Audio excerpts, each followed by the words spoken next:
So with this, we start our afternoon session now with a sponsor talk from Infineon, which will be given by Manfred Rumer. Yeah, the floor is all yours. Yeah, thank you very much.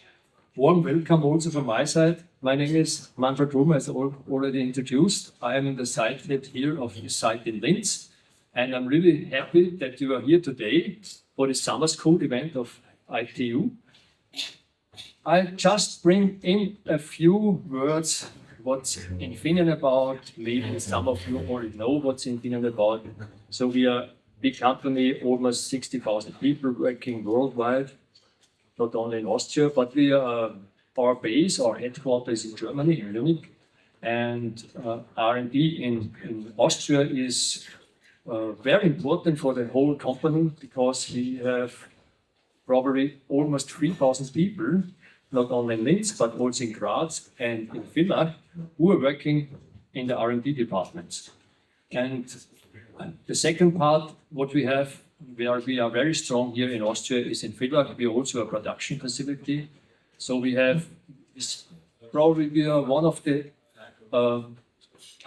last producers in Europe. So we have production facilities not only in Austria, in Villach, but also in Regensburg, but also in Dresden. And one big one also abroad, including in Malaysia. So why is it also important for us that organizations like you, and I will go into this in more detail in a minute, that organizations like you, of course, universities, Fachhochschulen, universities of applied sciences, we have close contact because we need you, we need the engineers for our R&D departments.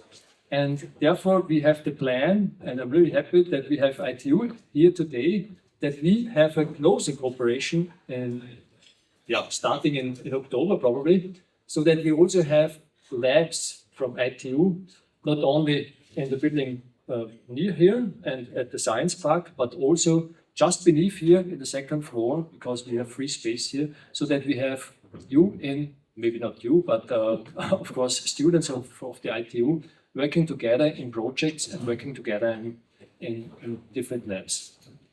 So I just want to,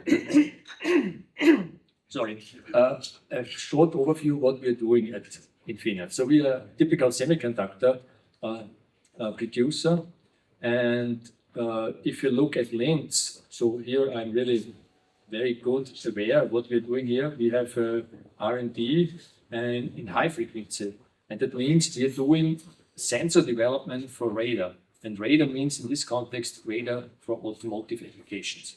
So if you have a car, for instance, with adaptive cruise control, usually the radar system which adapts to the acceleration and the velocity is developed in Linz.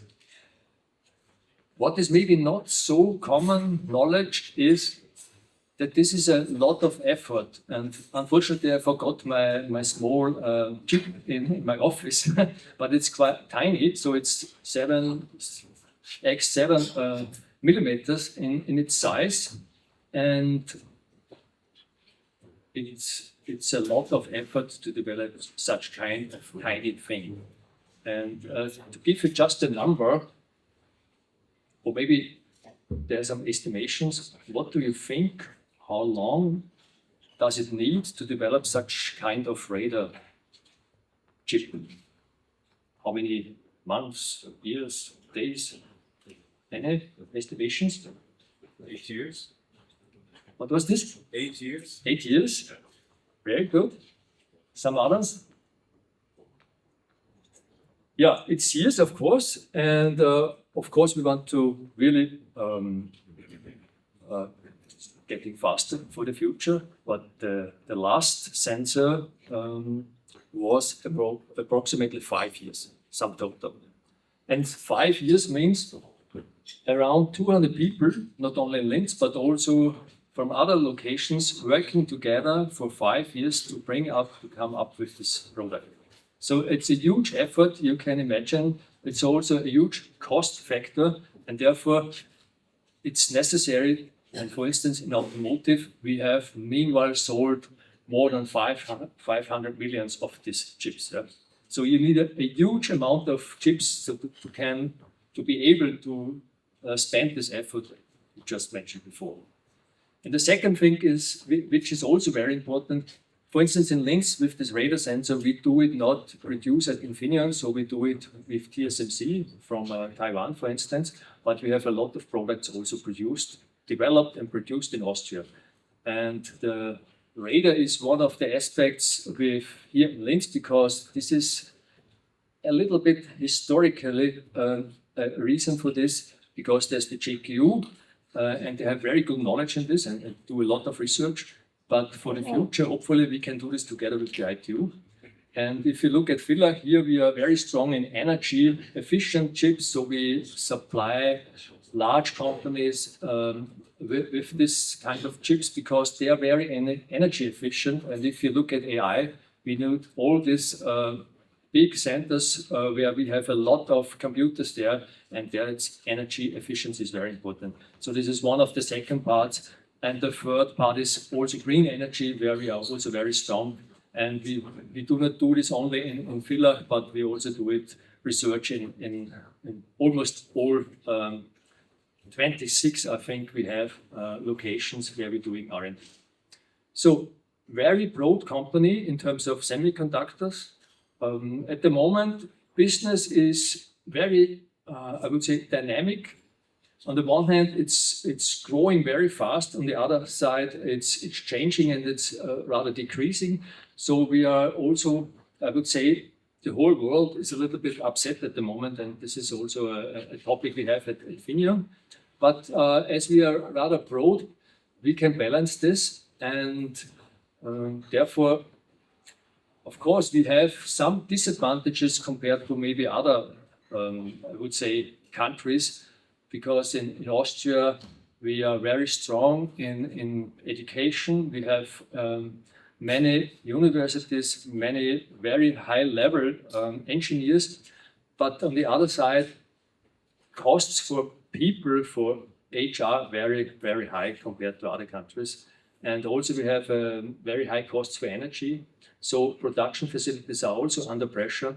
And therefore we use this at the moment, as there's a lot of pressure on the whole Infineon to really accelerate our developments, so to get maybe the next generation not in 5 years, but in 2 or even shorter. And at the moment we have, for instance, a very, very demanding client from China who, it's incredible, they work completely different, and we learn a lot how they are working, because Infineon is proud that we have high quality products. And if you build in our sensors, they really work from, I mean, I would say perfect. Yeah. The Chinese, they really they try to be very fast, and of course they have the 20-80 rule. So with 20% of effort to reach 80% of the result, and we had so far rather the 100% approach, and this doesn't work anymore.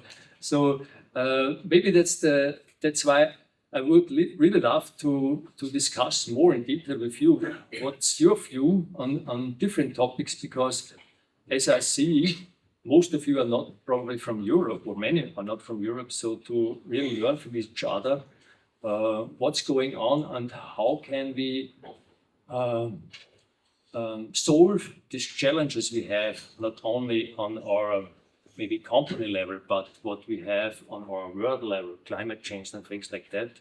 And therefore, I really like the approach of the ITU to learning, in this case with summer schools, but for the education aspect to do this with project approach, because this is completely different. I mean, it's not maybe very new, but I think this could be very beneficial also for us, and therefore we're looking forward to cooperate here.